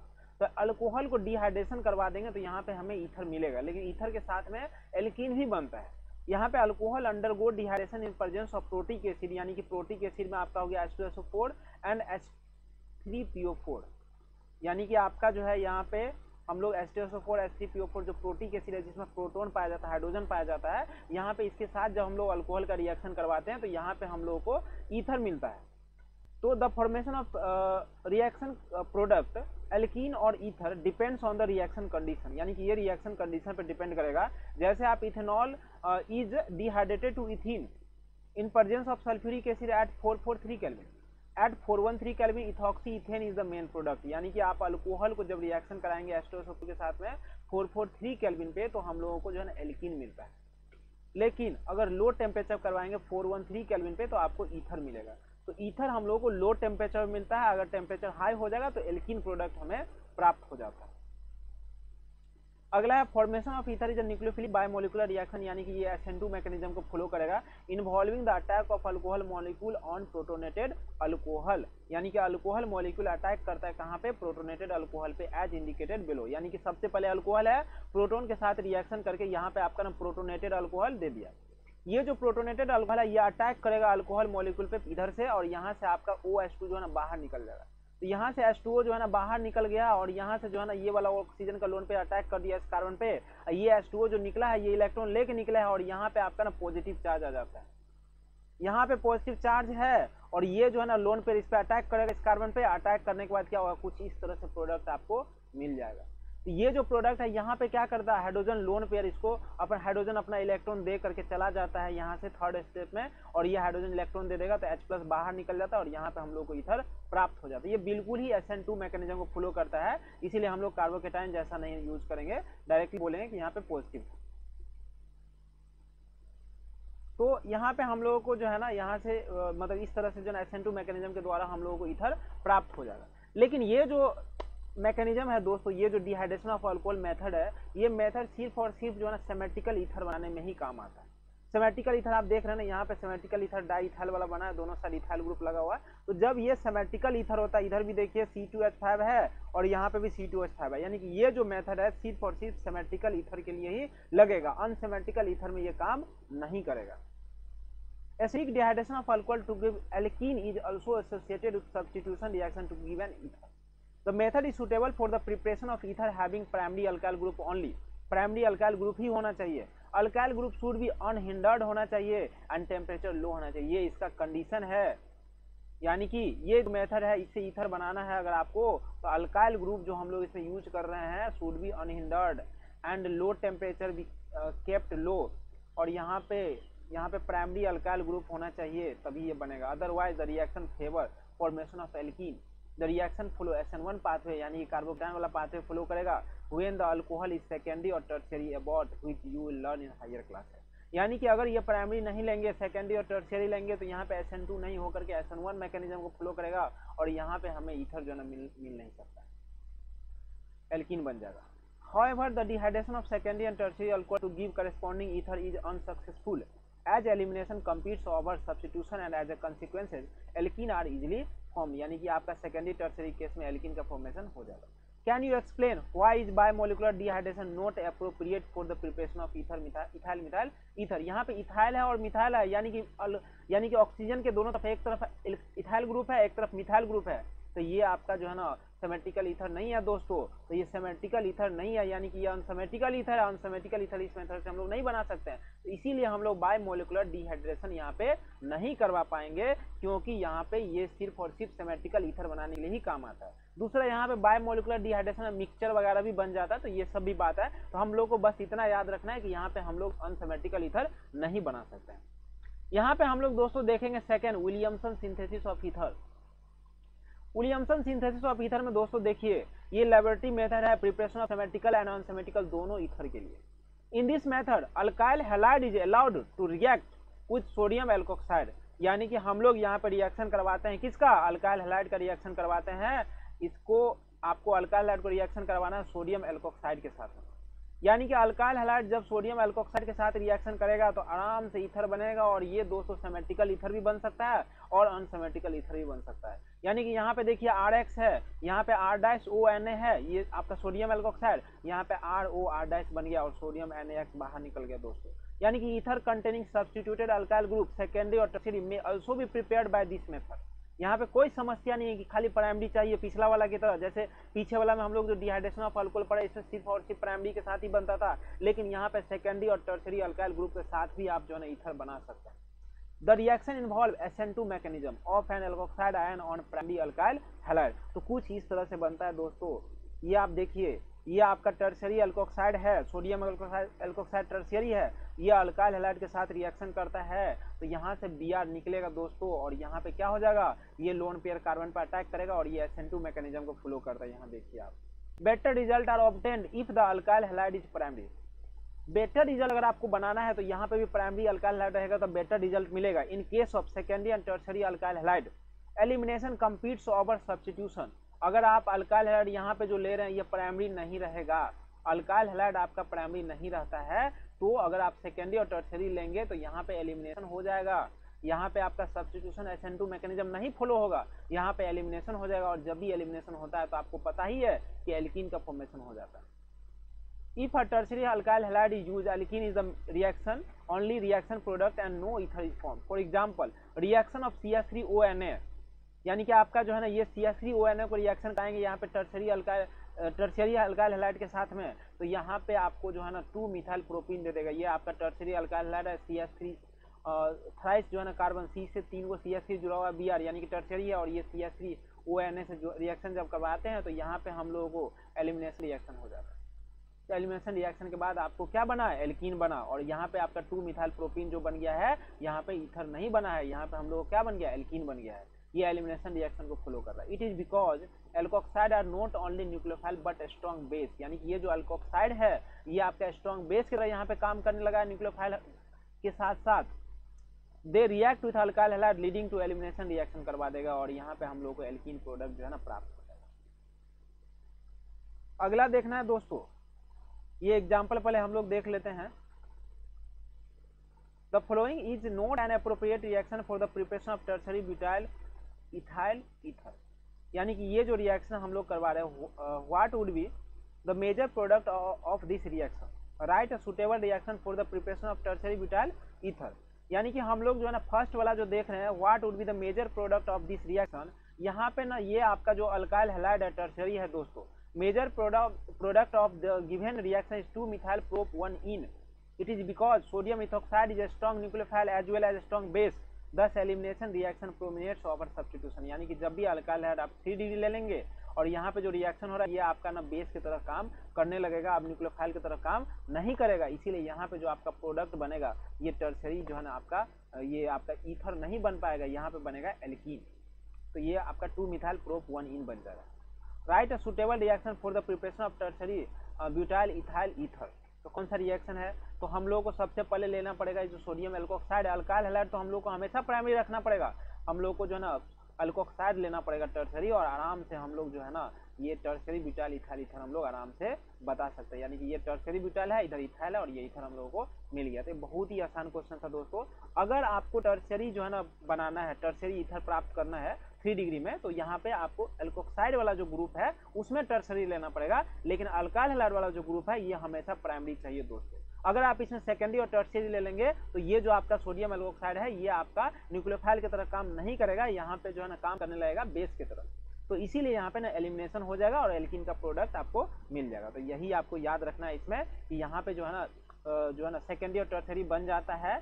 The reaction involve SN2 attacks on alkoxide and primary alkyl halide. तो अल्काइल हैलाइड हमेशा क्या चाहिए, प्राइमरी चाहिए। तो बस इतना ही याद रखना है कि प्राइमरी अल्काइल हैलाइड होना चाहिए, सोडियम एल्कोक्साइड सेकेंडरी टर्शरी चलेगा, और आराम से जो है ना हम लोग ईथर का फॉर्मेशन कर देंगे दोस्तों, और कुछ नहीं है। यहाँ पे हम लोग आगे बात करेंगे, phenol are also converted to ether by this method. In this phenol is use as the phenoxide moiety, यानी कि ये जो है ना फिनॉक्साइड मोइटी के रूप में ही इस रिएक्शन में यूज किया जाता है, यहाँ पे फिनॉल का यूज नहीं होता। तो ये आपका जो फिनॉल पे जो आयन चार्ज होता है इसको हम लोग फिनॉक्साइड मोइटी कहते हैं, इसको हम लोग जो है ना बोलेंगे फिनॉक्साइड मोइटी। ये आपका फिनॉक्साइड मोइटी है जब हम लोग आयन बना देते हैं, तो यहाँ पे आयनिक फॉर्म में जो होता है आपका निगेटिव चार्ज, यहाँ पे जो सोडियम एल्कोक्साइड जैसे बनता था वैसे यहाँ पे फिनॉक्साइड बना है। ये जो फिनॉक्साइड है इसको आयन के फॉर्म को हम लोग बोलते हैं फिनॉक्साइड मोइटी, और हम लोग इसको क्या कर देंगे, अल्काइल हैलाइड के साथ रिएक्शन कर देंगे। तो यहाँ पे जो है ना ये आपका जो है ना फिनोक्साइड जो है यहाँ पे न्यूक्लियोफाइल की तरह काम कर रहा है और ये अल्काइल हैलाइड के साथ जुड़ करके अल्काइल कार्बन के साथ R जुड़ जाएगा और X जो है ना बाहर निकल जाएगा। तो ये SN2 मैकेनिज्म को फॉलो कर रहा है और सिंपली जो है आपको यहाँ पे ना ईथर देखने को मिलता है। तो यहाँ पे आपका फिनॉल के केस में भी इस तरह से ईथर बन जाता है दोस्तों, कोई प्रॉब्लम नहीं है। तो हम लोग दो तरह से प्रिपरेशन देख लिए दोस्तों। सबसे पहले हम लोग देख लिए हैं डिहाइड्रेशन ऑफ अल्कोहल होता है तो भी आपका ना ईथर बनेगा, और सेकंड हम लोग देख लिए हैं विलियमसन सिंथेसिस के द्वारा बना सकते हैं। यहाँ पे आपका हर तरह से जो ना अल्काइल हैलाइड चाहिए बस प्राइमरी, बाकी आपका जो ना सोडियम एल्कोक्साइड किसी भी तरह का चलेगा और हम लोग इस तरह से प्रोडक्ट जो है ना आराम से ईथर दे सकते हैं। अनसिमेट्रिकल वाला भी यहाँ पे दिया जा सकता है, फिनॉल भी दे देता है रिएक्शन। हम लोग अब आप बात करेंगे फिजिकल प्रॉपर्टी के बारे में। फिजिकल प्रॉपर्टी में सबसे पहले आता है दोस्तों बॉइलिंग पॉइंट बात करते थे और सॉल्युबिलिटी की बात करते थे। बॉइलिंग पॉइंट को तो आपको तो पहले ही पता है कि हाइड्रोकार्बन का बॉइलिंग पॉइंट हमेशा सबसे कम होता है और अल्कोहल का बॉइलिंग पॉइंट हमेशा सबसे ज्यादा होता था क्योंकि हाइड्रोजन बॉन्डिंग हो जाता था। इसी दोनों के बीच में हम लोग देखते हैं कि ईथर होता है। The CO bond in ether are polar, यानी कि ये जो CO बॉन्ड है ये आपका पोलर है। एंड दस ether have a net dipole moment, यानी कुछ ना कुछ इसके पास डायपोल मोमेंट है। Weak polarity of ether do not appreciably affect their boiling point, which are comparable to those of alkane of comparable molecular masses, but are much lower than boiling point of alcohol. Alcohol से कम रहेगा लेकिन hydrocarbon से ज्यादा रहेगा, क्योंकि hydrocarbon में भंडावाल force of attraction लग रहा है लेकिन यहाँ पे पोलर ग्रुप हो गया है, इसीलिए हमेशा जो है ना इसके अंदर जो है ना बॉइलिंग पॉइंट ज्यादा होगा। Large difference in boiling point of alcohol and ether is due to presence of hydrogen bonding in alcohol. Alcohol में हाइड्रोजन बॉन्डिंग है लेकिन ईथर में हाइड्रोजन बॉन्डिंग नहीं है। पोलैरिटी भी है इसका कारण, इसीलिए हाइड्रोकार्बन से इसका ज्यादा है। अब हम लोग सॉल्युबिलिटी की बात करेंगे दोस्तों, तो मिसिबिलिटी ऑफ ईथर जो है ना वाटर में होता है, क्योंकि ईथर का जो ऑक्सीजन है ना ये हाइड्रोजन बॉन्डिंग फॉर्म करता है वाटर के साथ में। Water resembles those of alcohol of the same molecular masses, both ethoxy ethane and butane one are miscible to almost same extent. इसका 7.5 है, इसका 9 ग्राम पर 100 ml वाटर है respectively, while pentane is essentially immiscible with water. Hydrocarbon miscible नहीं होता है दोस्तों, ये सॉल्युबल नहीं है। Can you explain this observation? क्योंकि यहाँ पे ईथर जो है due to fact that just like alcohol oxygen of ether can also form hydrogen bond with water molecule. तो ये याद रखना है, ईथर भी आपका अल्कोहल की तरह ईथर भी क्या करता है, हाइड्रोजन बॉन्ड पानी के साथ बनाता है। हाइड्रोजन बॉन्ड करने के कारण क्या होता है, यहाँ पे ना सॉल्युबिलिटी इसका ईथर का भी अल्कोहल के तरह ही इसका भी सॉल्युबिलिटी ईथर का भी होता है पानी में। तो यहाँ पे हम लोग देखेंगे ये ईथर पानी के मॉलिक्यूल के साथ हाइड्रोजन बॉन्डिंग बनाता है, तो जैसे अल्कोहल जो है पानी में सॉल्युबल था, ईथर भी पानी में सॉल्युबल रहेगा। हाइड्रोकार्बन तो पानी में सॉल्युबल होता नहीं है क्योंकि जो नया बॉन्ड फॉर्म होता है ये पुराना वाला बॉन्ड से भी वीक होता है, हाइड्रोजन बॉन्डिंग देखने को यहाँ पे नहीं मिलता है, इसीलिए यहाँ पे इसका बॉइलिंग पॉइंट क्या हो जाएगा दोस्तों, कम हो जाएगा। अब हम लोग केमिकल रिएक्शन पे बात करेंगे दोस्तों। केमिकल रिएक्शन में सबसे पहले आपको तो पता ही है, दोनों तरफ ऑक्सीजन के दोनों तरफ क्या है, कार्बन ही है। ऑक्सीजन इधर भी R है इधर भी R है, तो यहाँ कोई अलग अलग ग्रुप तो है नहीं कि हम लोग अलग अलग तोड़ेंगे। यहाँ पे कोई एक को तोड़ देंगे तो दोनों का सेम ही रिएक्शन हो जाएगा दोस्तों। तो यहाँ पे हम लोग इसके बारे में देख लेते हैं। इधर और इधर बात बराबर है, तो cleavage of CO bond in ether में हम लोग सबसे पहले देखेंगे। Ether are the least reactive of the functional group, यानी कि जितना भी फंक्शनल ग्रुप आपके पास है सबसे कम रिएक्टिव यही फंक्शनल ग्रुप है। Cleavage of CO bond in ether take place under drastic condition with excess of hydrogen halide, यानी कि अगर हम लोग जबरदस्ती हाई टेम्परेचर मतलब अलग अलग कंडीशन पे हम लोग जबरदस्ती कराने की कोशिश करेंगे तो ईथर रिएक्शन करेगा HX के साथ में और हाइड्रोजन हैलाइड के साथ रिएक्शन करने के बाद अल्काइल हैलाइड का फॉर्मेशन करेगा दोस्तों दो मॉलिक्यूल में। तो this reaction the reaction of dialkyl ether gives 2 alkyl halide molecule, यानी कि ईथर के साथ रिएक्शन करेंगे HX का, तो सबसे पहले एक तरफ का कटेगा, तो एक तरफ का टूटने के बाद क्या हो जाएगा, यहाँ पे ना यहाँ पे आके X जुड़ जाएगा, यानी कि जो टूटेगा, और यहाँ पे ROH मिल जाएगा। इसके बाद हम लोग फिर से रिएक्शन करवाएंगे तो ये RO ग्रुप बॉन्ड टूटेगा, तो ये टूटने के बाद इस तरह से अल्काइल हैलाइड और यहाँ पे हम लोग को पानी मिल जाता है। तो दो गो जो है ना आपका अल्काइल हैलाइड मॉलिक्यूल हम लोगों को प्राप्त होता है जब ईथर को तोड़ते हैं। तो एक RO ग्रुप इधर का, एक RO ग्रुप उधर का, दोनों तरफ का RO ग्रुप इधर वाला भी टूटता है इधर वाला भी टूटता है, दो बार में, और दोनों टूटने के बाद आपको अल्काइल हैलाइड फॉर्मेशन कर देगा। Alkyl aryl ether are cleaved at the alkyl oxygen bond due to more stable aryl oxygen bond. लेकिन जब हम लोग बात करेंगे इसमें एक तरफ बेंजीन रिंग है, एक तरफ आपका अल्काइल ग्रुप है, यहाँ पे टूटना थोड़ा सा असंभव हो जाता है, इसलिए क्योंकि इसलिए दोस्तों कि ये आपका कंजुगेशन में है ऑक्सीजन के लोन पेयर के साथ में, और यहाँ पे डबल बॉन्ड करैक्टर आ जाएगा। ये sp2 हाइब्रिडाइज्ड कार्बन है इस जगह पे, तो ये sp2 हाइब्रिडाइज्ड कार्बन से जो ऑक्सीजन बॉन्ड है यहाँ पे डबल बॉन्ड करैक्टर के कारण क्या हो जाएगा, डबल बॉन्ड आने के कारण यहाँ पे बॉन्ड स्ट्रांग हो जाएगा, जल्दी टूटता नहीं है दोस्तों। तो इसीलिए आपको इसको नहीं तोड़ना है, इधर वाला R का अल्काइल ग्रुप के साथ जो है तोड़ना है। फिनाइल और ऑक्सीजन बॉन्ड स्ट्रांग हो जाता है, डबल बॉन्ड करेक्टर हो जाता है, इसीलिए ये वाला बॉन्ड नहीं टूटेगा जब हाइड्रोजन हैलाइड के साथ रिएक्शन करवाएंगे। कौन सा बॉन्ड टूटेगा? अल्काइल और ऑक्सीजन का बॉन्ड टूट जाएगा। तो यहाँ पे टूटने के बाद यहाँ से टूटेगा दोस्तों, और यहाँ पे RH अलग हो जाएगा और H आके जुड़ जाएगा, तो ये इस तरह से फिनॉल का फॉर्मेशन करेगा। Ether with two different alkyl group are also cleaved in the same manner. अब मान लीजिए अलग अलग अल्काइल ग्रुप है, पहले तो हम लोग देख लिए सेम अल्काइल ग्रुप, उसके बाद हम लोग देख लिए एक तरफ बेंजीन रिंग होगा, एक तरफ आपका अल्काइल होगा। अब देखेंगे दो अलग अलग अल्काइल ग्रुप होगा, एक तरफ मान लीजिए प्रोपाइल है, एक तरफ आपका मिथाइल है। तो कुछ इस तरह से हम लोग देखेंगे दोस्तों, यहाँ पे ROR है, ROR डैश HX के साथ रिएक्शन करवाएंगे तो यहाँ पे RX बनेगा, R-OH बनेगा। तो ईथर विथ डिफरेंट आपका जो है अल्काइल ग्रुप रहेगा, तो कुछ इस तरह से बनेगा। ऑर्डर ऑफ रिएक्टिविटी की बात करेंगे हाइड्रोजन हैलाइड के साथ में, तो HI जो होता है HX में X की जगह पर हम लोग I ले सकते हैं, Br ले सकते हैं, Cl ले सकते हैं। तो HI वाला जो होता है दोस्तों, ये जल्दी रिएक्शन करता है, HBr उससे कम रिएक्टिव होता है और HCl उससे भी कम रिएक्टिव होता है। तो cleavage of ether take place with concentrated HBr at high temperature, यानी कि आप HI के साथ कराएंगे तो बहुत ही जल्दी हो जाएगा। तो cleavage of ether take place with concentrated HI, और HBr के साथ भी करा सकते हैं हाई टेम्परेचर पे। HCl के साथ थोड़ा कम होता है और HF के साथ तो होता ही नहीं। तो ये सब आपको याद रखना है कि HX के साथ रिएक्शन करवाने पे अल्काइल हैलाइड हम लोग को मिलता है और अल्कोहल प्राप्त हो जाता है। मैकेनिज्म दोस्तों याद करने की उतना तो समझने की जरूरत है नहीं, लेकिन आपको बस याद रखना है कि पहला स्टेप में आपको क्या हुआ है, तो यहाँ पे concentrated HI start with protonation of ether molecule, यानी कि ये ईथर है, HI के साथ जब HX के साथ रिएक्शन करवा रहे हैं तो हम लोग सबसे पहला स्टेप देखते हैं प्रोटोनेशन हुआ ईथर का, यानी कि ईथर प्रोटोन आके जुड़ गया ईथर से। तो यहाँ पे हम लोगों को place with HBr HI because this reagent are sufficiently acidic, यानी HI और HBr के प्रेजेंस में होता है ज्यादातर। हम लोग देख चुके हैं, अभी जस्ट देखे हैं कि HI और HBr के साथ में ये बहुत रिएक्शन करता है, HI के साथ करता है और HBr के साथ करता है। तो यहाँ पे हम लोग यहाँ पे देखेंगे HI HBr के साथ प्रोटोनेशन हो गया है। सेकंड में प्रोटोनेशन होने के बाद ये प्रोटोनेटेड ईथर जो है ये आपका गुड न्यूक्लियोफाइल जो है आयोडाइड होता है, तो इससे अटैक होगा। अटैक होने के बाद जो है SN2 मैकेनिज्म को फ्लो करेगा, इधर से जुड़ेगा, इधर से ये निकलेगा। तो निकलने के बाद देखिए आप, इधर से I जुड़ा है, इधर से ये निकलेगा, तो निकलने के बाद जो है ना कुछ इस तरह से CH3 CH2OH के रूप में बाहर निकल जाएगा। यहाँ पे आपका ऐसे समझिए इधर से टूटेगा, और टूटने के बाद जो है ना I CH3 अलग हो गया और ये जो है ना आपका अलग हो गया। ये CH3 जो है आपको ये इलेक्ट्रॉन जो है ना ले करके जाएंगे और यहाँ पे ना पॉजिटिव हो जाएगा और ये निगेटिव पॉजिटिव बॉन्ड बना लेगा CH3 और I, और इधर आपका जो है ना CH3 CH2OH में कन्वर्ट हो जाएगा। When HI is in excess, the reaction is carried out at high temperature. Ethanol reacts with another molecule of HI. ये जो आपका इथेनॉल बना है, ये दूसरा HI का मॉलिक्यूल अगर एक्सेस में है, पहले से HI बहुत ज्यादा हमको अगर दिया हुआ, तो एक बार तो HI यहाँ यूज हो गया है, यूज होने के बाद आपका CH3I बन गया और आपका इथेनॉल बन गया। अगर एक्सेस HI दिया हुआ है तो हम लोग फिर से इसको रिएक्शन करवा देंगे। तो ये रिएक्शन करने के बाद फिर से आपका प्रोटोनेटेड दिया और ये फिर से आपको जो है ना अल्काइल आयोडाइड में और पानी में कन्वर्ट हो जाएगा दोस्तों। यानी कि यहाँ पे एक तरफ का बॉन्ड टूटा था, अब दूसरा वाला भी टूटेगा इस तरह से यहाँ का, और टूटने के बाद फिर से आपका जो है ना अल्काइल आयोडाइड जो है ना बना देगा।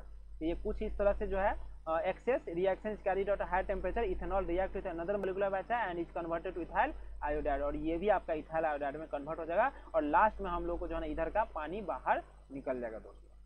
इधर से OH2 बाहर, ये आपका जो है ना OH2 जो है ना बाहर निकल जाएगा इलेक्ट्रॉन लेकर के, यहाँ पॉजिटिव है, ये निगेटिव के साथ में जुड़ जाएगा, आयोडीन के साथ में CH3 CH2I दे देगा और यहाँ पे पानी बाहर निकल जाएगा दोस्तों। तो बहुत ही आसान है, कुछ भी नहीं है। However, when one of the alkyl group is tertiary group, अगर कोई भी अल्काइल ग्रुप अगर इसमें टर्शियरी ग्रुप है, the halide formed is tertiary halide. तो अगर मान लीजिए ये ऑक्सीजन के दोनों तरफ, एक तरफ आपका टर्शियरी वाला अल्काइल है, इधर प्राइमरी है, HI के साथ अगर रिएक्शन करवाएंगे तो इसमें जो है अल्कोहल जो बनता है आपका, ये आपका प्राइमरी के साथ बनेगा और हैलाइड जो है ये आपका हमेशा टर्शियरी हैलाइड बनता है दोस्तों। ऐसा क्यों होता है? It is because in step 2 of reaction the departure of living group HOCH3, यानी कि ये जो आपका OCH3 वाला जो है ये लिविंग ग्रुप जो बाहर निकलता है, तो यहाँ पे निकलने के बाद यहाँ पे आ जाता है पॉजिटिव चार्ज। तो पॉजिटिव चार्ज जब आ जाता है मोर स्टेबल कार्बोकेटायन बन जाता है। तो CH3 जो आपका थ्राइस कार्बन पे प्लस हो गया तो रिएक्शन फ्लो SN1 मैकेनिज्म, और कार्बोकेटायन जब बना है तो यहाँ पे 3 डिग्री कार्बोकेटायन सबसे ज्यादा स्टेबल होता है, इसीलिए 3 डिग्री वाला जो है ना अल्काइल आयोडाइड बनता है। यहाँ पे इस तरह से होता है, पहले कार्बोकेटायन बन गया, कार्बोकेटायन आयोडीन के साथ फास्टली रिएक्शन करेगा और यहाँ पे आपको अल्काइल आयोडाइड दे दिया। तो इन केस ऑफ एनिसॉल, जब हम लोग एनिसॉल की बात करेंगे, मिथाइल फिनाइल ऑक्सोनियम आयन, तो ये बना है, यानी कि आपका जो है कुछ इस तरह से आपका एनिसोल होता है।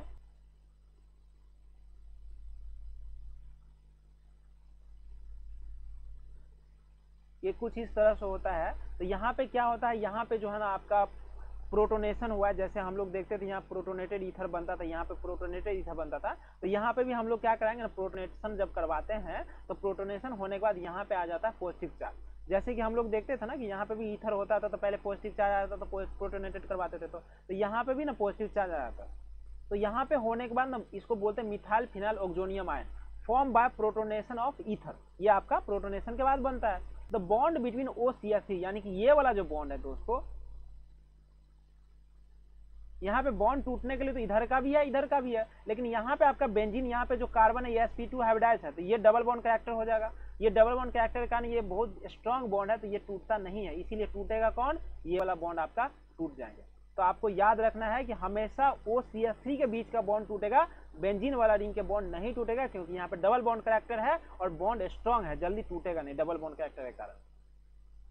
The bond between OCH3 is weaker than bond between OC6H5। यही वाला जो बॉन्ड है आपका बहुत ही स्ट्रॉन्ग है। Because the carbon of phenyl group is sp2 hybridize. यहाँ पे जो कार्बन है ये कार्बन आपका sp2 है। And there is a partial double bond character के कारण आपका ये बॉन्ड जो है ना स्ट्रॉन्ग है। Therefore the attack of I minus ion break OCH3 bond to form, और ब्रेक होने के बाद यहाँ पे आपका CH3 का जो है ना I का फॉर्मेशन होगा, यानी कि मिथाइल आयोडाइड बनेगा।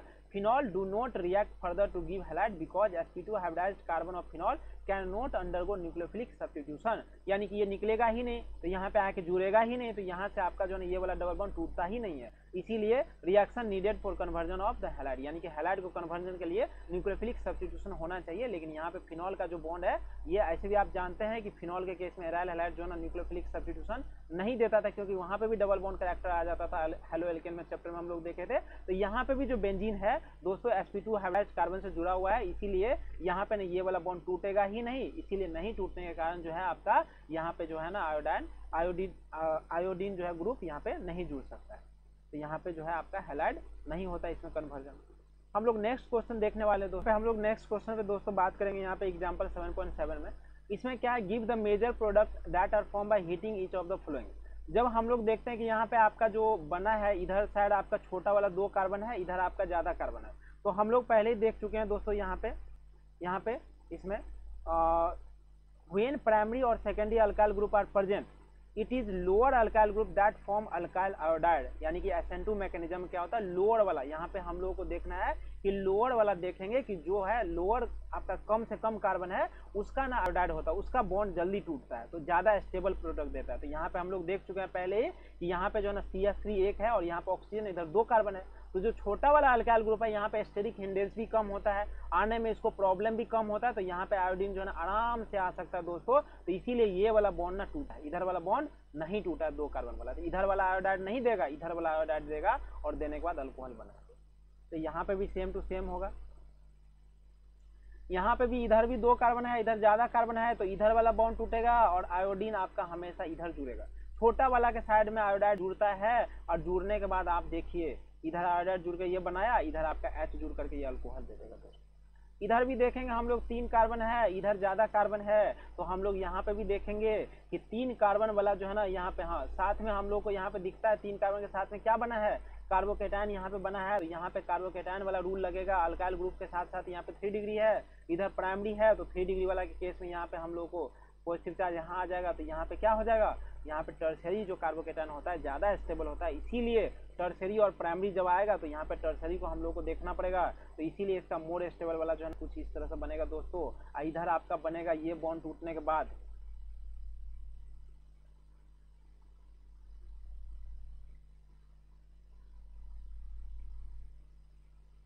इसका जो बॉन्ड टूटेगा दोस्तों कुछ इस तरह से ये वाला टूटेगा, और यहाँ पे आपका पॉजिटिव चार्ज आ जाएंगे, तो यहाँ पे 3 डिग्री वाला ज्यादा स्टेबल होता है, तो 3 डिग्री आयोडाइड बन जाएगा, और इधर आपका जो है OH जो है ना अल्कोहल बन जाएगा।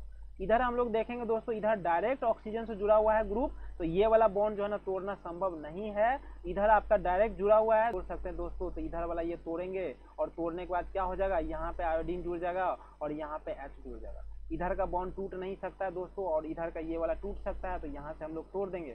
तोड़ने के बाद क्या हो जाएगा, इधर OH फिनॉल बन जाएगा, इधर आपका CH2I, यहाँ पे इस तरह से कुछ बनेगा दोस्तों। तो यहाँ पे बहुत ही आसान था, आराम से हम लोग यहाँ पे देख सकते हैं कि कैसे कैसे प्रोडक्ट बना है। 3 डिग्री वाला आप यहाँ पे देख लीजिए। यहाँ पे however when one of the alkyl group is tertiary the halide form is tertiary halide। Tertiary group अगर कोई है तो टर्सरी हैलाइड हमेशा बनना चाहेगा, ये आपको याद रखना है। तो इसीलिए हम लोग जो ना इसका सेकंड जो था इसमें प्राइमरी के साथ टर्सरी था, तो टर्सरी वाला जो है हैलाइड कार्बोकेटायन जो ना टर्सरी ज्यादा स्टेबल होता है, इसीलिए हम लोग इसमें देखे थे कि यहाँ पे ये बनता है। थर्ड में आप अगर इसका ये वाला बॉन्ड तोड़ेंगे, इथर ऑक्सीजन के इधर और इधर तोड़ सकते हैं, तो अगर ये वाला बॉन्ड तोड़ेंगे तो यहाँ पे डबल बॉन्ड कैरेक्टर है, टूटेगा नहीं, तो यहाँ पर रिएक्शन नहीं हो पाएगा। लेकिन अगर हम लोग इधर वाला को तोड़ देंगे तो ये टूटने के बाद क्या हो जाएगा दोस्तों, इधर वाला आयोडीन जुड़ जाएगा, इधर वाला आपका हाइड्रोजन जुड़ जाएगा, आपका फिनॉल का फॉर्मेशन कर देंगे दोस्तों। तो ये बहुत ही आसान था, यहाँ तक हम लोग देख चुके हैं। अब हम लोग नेक्स्ट देखने वाले इलेक्ट्रोफिलिक सब्स्टिट्यूशन रिएक्शन। ये हम लोग जो है उसके पहले हम लोग देख चुके हैं, अभी जो रिएक्शन देखे हैं ये आपका था cleavage of CO bond in ether. हम लोग नेक्स्ट देखने वाले हैं इलेक्ट्रोफिलिक सब्स्टिट्यूशन रिएक्शन ईथर का, तो ये भी बहुत आसान है दोस्तों। इलेक्ट्रोफिलिक सब्स्टिट्यूशन रिएक्शन जो है ना ये आपका ईथर में देखने को मिलता है। ये जो एल्कोक्सी ग्रुप है, OR ग्रुप है, is ortho and para directing and activate the aromatic ring towards electrophilic substitution in the same way as in phenol. तो जैसे फिनॉल में ये ऑर्थो एंड पैरा डायरेक्टिंग था, यहाँ पे भी same to same ortho and para directing है दोस्तों। यहाँ पे देखिए नेगेटिव चार्ज आ जाता है, फिर निगेटिव चार्ज फिर से आता है आगे, और ये तोड़ने के बाद बॉन्ड यहाँ डबल बॉन्ड टूट के निगेटिव पहुंच जाता है, यानी कि पैरा पे फिर अगला वाला बॉन्ड पे निगेटिव चार्ज बॉन्ड बनाता है, तो फिर ये डबल बॉन्ड टूट करके यहाँ निगेटिव आ जाएगा ऑर्थो पे, फिर ये अगला वाला बॉन्ड को शिफ्ट करता है इलेक्ट्रॉन, तो ये डबल बॉन्ड टूट करके यहाँ निगेटिव चार्ज आ जाता है, निगेटिव पॉजिटिव न्यूट्रल कर देता है दोस्तों। ये कुछ इस तरह से जो हुआ है, ये जो एल्कोक्सी ग्रुप है, ये इलेक्ट्रॉन आपको जो रिजोनेंस कर रहा है, ये भी ऑर्थो एंड पैरा डायरेक्टिंग है, जैसे पहले हम लोग फिनॉल में देख चुके हैं। इसमें सबसे पहले आता है दोस्तों हैलोजिनेशन। ये जो हैलोजिनेशन है दोस्तों, फिनाइल अल्काइल ईथर, ये जो एनिसोल है, undergo usual halogenation in benzene ring. Anisole undergo bromination with bromine in ethanoic acid even in absence of iron bromide catalyst due to activation of benzene ring by methoxy group. यहाँ पे methoxy group जो है benzene ring को activate कर देता है resonance के कारण। ऑर्थो पैरा डायरेक्टिंग ग्रुप है, तो ऑर्थो पे आके Br जुड़ेगा एक बार आपका पैरा पे जुड़ेगा, लेकिन पैरा वाला मेजर होता है दोस्तों, इसीलिए ये 90% यील्ड में मिलता है। तो पैरा वाला जो है ना मेजर बनेगा, para bromo anisole, ortho bromo anisole जो है माइनर बनेगा। ये दोस्तों जो है ना इथेनोइक एसिड के प्रेजेंस में तो होता ही है, लेकिन यहाँ पे ना आयरन कैटलिस्ट की जरूरत नहीं भी पड़ता है, क्योंकि यहाँ पे ना एक्टिवेट करने के लिए यहाँ पे मिथॉक्सी ग्रुप लगा हुआ है बेंजीन रिंग से। नेक्स्ट हम लोग देखेंगे दोस्तों फ्रीडर-क्राफ्ट रिएक्शन। इसमें ना एसाइलेशन होता है एक, और एसाइलेशन और एल्काइलेशन होता है। Anisole undergo Friedel Crafts reaction, the alkyl and acyl group are introduced at ortho and para position. यानी कि पहले आपका अल्काइल जुड़ेगा, फिर एसाइल ग्रुप जुड़ेगा और ऑर्थो एंड पैरा पोजीशन पे जुड़ेगा दोस्तों। रिएक्शन में अल्काइल हैलाइड के साथ रिएक्शन कराएंगे तब अल्काइल ग्रुप का एडिशन होगा, एसाइल हैलाइड के साथ रिएक्शन कराएंगे दोस्तों तो एसाइल ग्रुप का एडिशन होता है।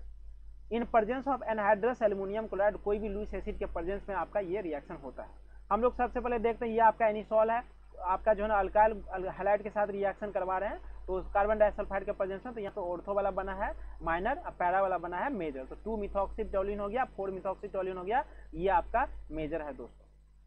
अगर हम लोग एसाइलेशन करवाएंगे तो एसाइल हैलाइड के साथ रिएक्शन करवा रहे हैं एनिसोल को, ये आपका एनिसोल है दोस्तों। एनिसोल को रिएक्शन करवा रहे हैं इथेनॉल क्लोराइड के साथ में, तो यहाँ पे ऑर्थो जो है ना एसाइल ग्रुप जो है ना ऑर्थो पोजीशन पर जुड़ेगा, इसको हम लोग बोलते हैं 2 मिथॉक्सी एसीटोफिनॉन। अगर 4 नंबर पोजीशन पर जुड़ेगा पैरा वाला पे, तो 4 मिथॉक्सी एसीटोफिनॉन, ये हो जाएगा आपका मेजर। पैरा वाला हमेशा मेजर होता है दोस्तों, ये याद रखना है आपको। नेक्स्ट हम लोग बात करेंगे नाइट्रेशन के बारे में। Anisole react with mixture of concentrated sulphuric acid and nitric acid to give mixture of ortho and para nitro anisole. यानी कि हम लोग एनिसोल को जब रिएक्शन करवाएंगे ऐसे मतलब HNO3 के साथ में नाइट्रिक एसिड के साथ में, तो यहाँ पे हम लोग को जो मिलता है ऑर्थो नाइट्रो प्रोडक्ट देगा एक बार, और एक बार पैरा वाला देगा, ये दोनों का मिक्सचर बनता है दोस्तों। पैरा वाला मेजर बनेगा, ये याद रखना है आपको। तो यहाँ पे हम लोग रिएक्शन करवाते हैं किसके साथ में, mixture of concentrated sulphuric and nitric acid के साथ में रिएक्शन करवाते हैं दोस्तों। तो यहाँ पे मिक्सचर मिलता है ortho and para nitro anisole का। तो यहाँ पे दोस्तों ये चैप्टर खत्म होता है, हम लोग इसका इंडेक्स क्वेश्चन के बारे में बात कर लेते हैं। 10 नंबर क्वेश्चन पे आएंगे दोस्तों। यहाँ पे हम लोगों को जो है write the reaction of Williamson synthesis of 2 ethoxy 3 methyl pentane. Starting from ethanol and 3 methyl pentane two ol. तो यहाँ पे हम लोगों को ये दोनों से बनाना, ethanol and 3 methyl pentane two ol से बनाना है दोस्तों 2 ethoxy 3 methyl pentane Williamson synthesis के द्वारा। तो यहाँ पे हम लोग को विलियमसन सिंथेसिस में चाहिए पहले हमारा प्राइमरी अल्काइल हैलाइड चाहिए और उसके बाद अल्कोक्साइड चाहिए। ये जो अल्काइल हैलाइड चाहिए दोस्तों प्राइमरी चाहिए तभी ईथर बनेगा। अगर सेकेंडरी और टर्सरी हम लोग ले लेंगे तो वहाँ पे एल्कीन बन जाता है, ईथर नहीं बनता है। तो यहाँ पे इसी तरह से हम लोग यहाँ पे देख रहे हैं ये आपका जो है इथाइल अल्कोहल इथेनॉल जो है, इथेनॉल ही जो है आप हम लोग जो है इसको आपका जो है ना अल्काइल हैलाइड बना सकते हैं HBr के प्रेजेंस में। तो सबसे पहले हम लोग क्या करते हैं यहाँ पे इथेनॉल को HBr के साथ रिएक्शन करके हम लोग इथाइल हैलाइड जो है ना हम लोग तैयार कर लेते हैं। ये जो अल्काइल हैलाइड बन गया हम लोग सेकंड अब क्या करेंगे एल्कोक्साइड देखेंगे। तो 3 मिथाइल पेंटेन टू ऑल है, इसको हम लोग सोडियम के साथ जब रिएक्शन करवाते हैं तो यहाँ पे हम लोग को एल्कोक्साइड मिल जाता है। अब ये अल्काइल हैलाइड और एल्कोक्साइड मिल करके हमारा दोस्तों विलियमसन सिंथेसिस से ईथर बन जाएगा। तो हम लोग यहाँ पे ले लिए इसको आपका जो है ना यहाँ पे C2H5Br और इसको हम लोग एल्कोक्साइड को ले लिए SN2 रिएक्शन करवाएंगे तो ये Br और Na चला जाएगा तो यहाँ पे C2H5 आ जाता है, फिर O, फिर ये आगे वाला जितना है सारा CH और CH2 CH3 और 2 CH3 ऊपर यहाँ पे हो जाता है। इसको हम लोग बोलते हैं 2 इथॉक्सी 3 मिथाइल पेंटेन। तो इधर से 1 2 3 4 5 तो यहाँ पे 3 पे मिथाइल हो गया, 2 पे इथॉक्सी हो गया। तो इस तरह से हमारा दोस्तों जो है ना ये आपका मतलब इस तरह से हम लोग आराम से विलियमसन सिंथेसिस के द्वारा ईथर बना सकते हैं। नेक्स्ट है दोस्तों ये 11 नंबर क्वेश्चन है, which of the following is an appropriate set of reactant for preparation of 1 methoxy 4 nitro benzene and why. यहाँ पे हम लोग दोस्तों इस तरह से जब रिएक्शन करवाते हैं तो यहाँ पे क्या हो जाता है ये वाला जो आपका कार्बन है ना sp2 हाइब्रिडाइज्ड कार्बन है, ये आपका sp2 है। तो ये sp2 हाइब्रिडाइज्ड कार्बन है तो इस तरह से ये वाला बॉन्ड ना टूटता नहीं है और ये वाला रिएक्शन जो है ना नहीं हो पाएगा। तो ये अल्काइल हैलाइड जब दोस्तों आपका जो है ना बेंजीन रिंग से जुड़ा हुआ है तो ये वाला अल्काइल हैलाइड नहीं टूटेगा आपका जो है ना, ये जब बॉन्ड ही नहीं टूटेगा तो यहाँ पे हम लोग जो है ना यहाँ पे आकर के ईथर नहीं बना सकते, ये रिएक्शन नहीं करेगा। ये वाला अल्कोक्साइड के साथ में ये अल्काइल हैलाइड रिएक्शन नहीं करेगा, इसलिए हम लोग जो है ना ये बॉन्ड ही नहीं टूटता तो हम लोग इसको नो रिएक्शन बोल देंगे। ये वाला रिएक्शन दोस्तों यहाँ पे अल्काइल हैलाइड प्राइमरी है और यहाँ पे जो है ना ऑक्सीजन के पास निगेटिव चार्ज इस कार्बन पे अटैक करेगा, Br बाहर जाएगा और ये Na Br अलग बन जाएगा और ये जो CH के यहाँ पे दोस्तों जुड़ जाएगा। तो यहाँ पे आपका जो है ना मिथॉक्सी ग्रुप लग गया 1 पे, 2 3 4 पे NO2 है तो यहाँ पे इसका नाम हो जाएगा 1 मिथॉक्सी 4 नाइट्रो बेंजीन हो जाएगा दोस्तों, याद रखना। नेक्स्ट दोस्तों लास्ट है 7.12 में क्वेश्चन, ये जो आपका जो है predict the product of the following reactions. तो यहाँ पे फर्स्ट नंबर है CH3C2। तो यहाँ पे आप देख रहे हैं एक तरफ CH3 है एक तरफ आपका प्रोपाइल है। तो यहाँ पे हम लोग जब HBr के साथ रिएक्शन कराते हैं तो जो आपका जो ब्रोमीन है या आयोडीन है ये छोटा वाला कार्बन के साथ छोटा वाला अल्काइल ग्रुप के साथ जाता है तो यहाँ पे Br जो है ना CH3Br बन के बाहर निकल जाएगा दोस्तों और ये जो इधर प्रोपाइल है इधर आपको OH लग जाएगा और यहाँ पे आपका प्रोपेनॉल बन जाएगा। इधर हम लोग देखेंगे यहाँ पे बेंजीन है वो C2H5 है तो ये वाला बॉन्ड तो टूटेगा नहीं, इधर वाला ही बॉन्ड टूटेगा। तो यहाँ पे C2H5Br दोस्तों अलग हो जाएगा, यहाँ पे H लग जाएगा, ये भी बहुत आसान है। यहाँ पे हम लोग कंसंट्रेटेड H2SO4 और HNO3 के साथ जब रिएक्शन करवा देते तो ये नाइट्रेशन है। नाइट्रेशन में हमको पता है कि ऑर्थो वाला प्रोडक्ट देगा और पैरा वाला प्रोडक्ट देगा। तो यहाँ पे हम लोग जो है ऑर्थो के साथ NO2 यहाँ पे जोड़ दिया, एक बार पैरा के साथ यहाँ पे NO2 का एडिशन कर दिया।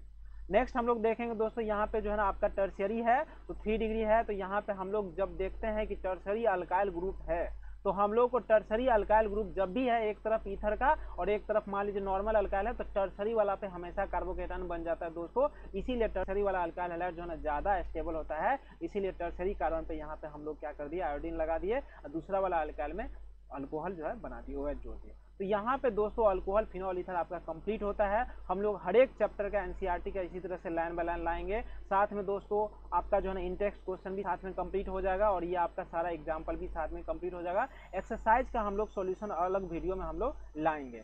तो इसी तरह से आप लोग सारा उसको बुक ओपन करके आप लोग NCERT बुक को सामने रख करके सारा वीडियो लाइन बाय लाइन देखिए। और इस बार आपका जो नीट एग्जाम था आप क्वेश्चन देखा होगा कि 45 में से 44 क्वेश्चन जो है ना आप लोग का NCERT से डायरेक्ट था। आप कहीं भी पढ़ रहे हैं दोस्तों, किसी ऑफलाइन ऑनलाइन कहीं पे भी पढ़ रहे हैं, आप NCERT आपके लिए बहुत ही जरूरी है और स्पेशल NCERT हम लोग यहाँ पे फोकस करने वाले हैं। सभी सब्जेक्ट में करेंगे, केमिस्ट्री में भी करेंगे और फिजिक्स में भी लाने वाले हैं। इसीलिए आप लोगों से रिक्वेस्ट है दोस्तों, वीडियो को लाइक कीजिए, सब्सक्राइब कीजिए और इसी तरह से हमारा सारा वीडियो को देखिए।